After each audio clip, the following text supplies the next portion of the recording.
Sabi ko, pwede bang mag-usap tayo? Sabi ko gano'n. Oo. Aba, hindi ako sinagot. Biglang tinusok ang noo ko. Tapos sa ganyan ka, o duguan ka na. Dugaan na po dito. Siyempre, tumutuloy. Dito ba naman sa Oo, noo? sa loob. Oo. Nakailang saksak ka. 7 araw po yun. 7? Ang dami. Parang nag-ano na yung utak ko. Nagdilim na. Nagdilim Opo. na ang paningin mo. Opo. Inariyahan mo na siya na inariyan. Ano nangyari pagkatapos yun? Siyempre, lupay-pay na yun. Wala na. Wala na. Nakahandusay na. Alam ko na matay na nun. Kaya alam mo patay na nun? agad-agad akong pumunta sa presinto. 4. Aha. At Ayun, nagpakulong ako. nagpakulong ka na. Pero sandali lang Sumuko ako, ka na. sandali lang ako napunta sa 4. Ngayon, pinatawagan ko yung magulang ko. Dinala agad ako sa Kamuning. Bakit? Ano meron nga sa Kamuning? Doon Ando ang ba yung talagang polis? ano. Ano doon ba ang- yun?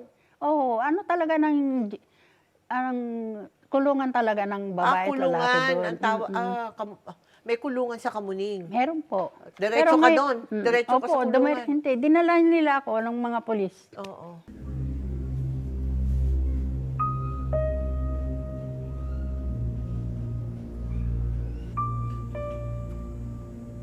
Ay, patawarin po ninyo ako. Binigyan ko po kayo. At ang pamilya natin nagkahiyan. Lalo-lalo na yung 2 anak ko. Ang babata pa nila para mawala ng nanay. Andiyan ka pa, anak. Buhay ka pa.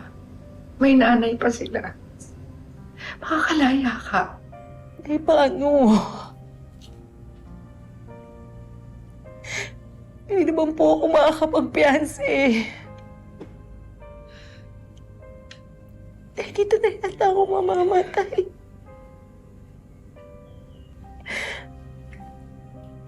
Paano yung kinabukasan ng mga anak ko?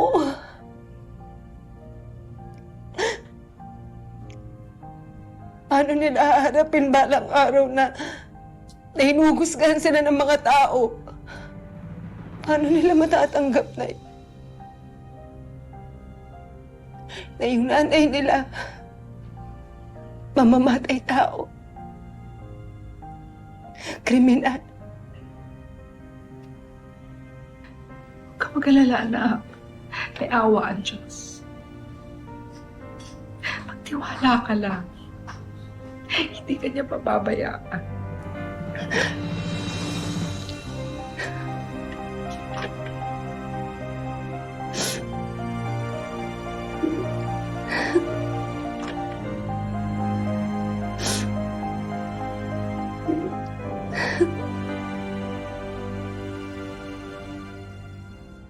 At may nakilala ka dong may manligaw. nakilala kang Nanligaw sa akin. nanligaw sa iyo. Opo. Doon sa loob.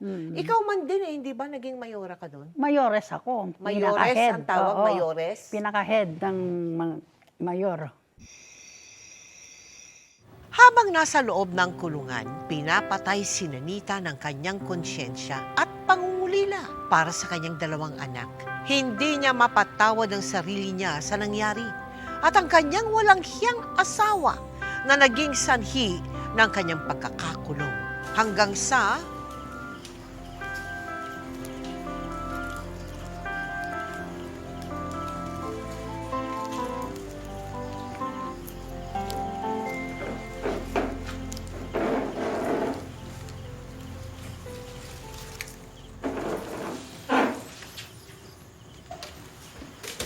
Sagutin mo na kasi ako, Ninita.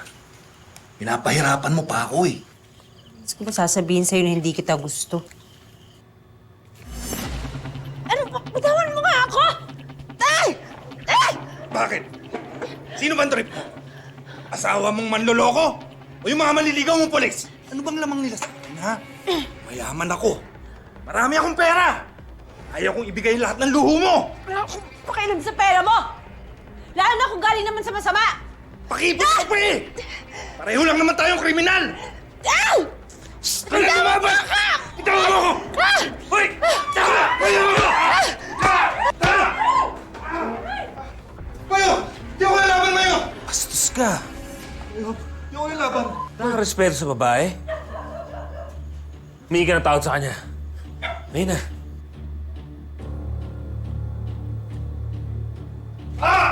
Good. Ninita, patawarin mo ko. Hindi ko na ulitin, Ninita. Isa pa. Ninita, patawarin mo ko, Ninita. Hindi ko na ulitin. Pasensya na, Ninita, sa tawarin mo ko. Okay na.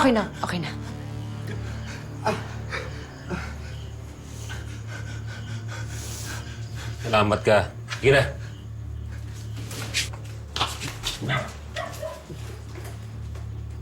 Balik na tayo sa trabaho!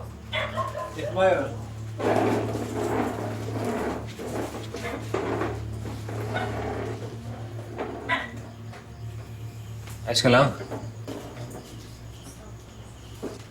Ang taon niyo pala?